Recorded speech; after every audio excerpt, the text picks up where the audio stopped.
I am Muhammad Azam.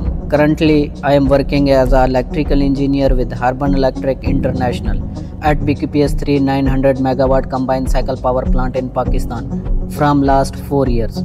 It has been a wonderful journey working here, surrounded by a wonderful team.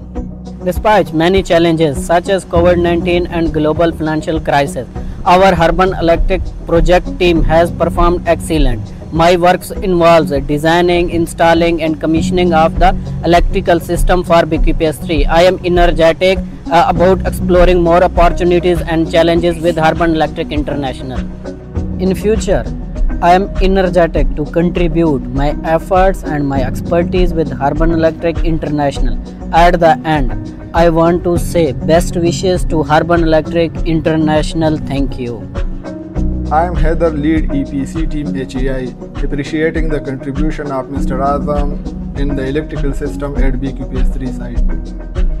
Mr. Azam, an effective and dedicated engineer empowering the youth at BQPS-III. Hello, I am Umar. I am working as a mechanical manager with Harbin Electric International. I appreciate the efforts and inputs of Mr. Azam that he gave at this project to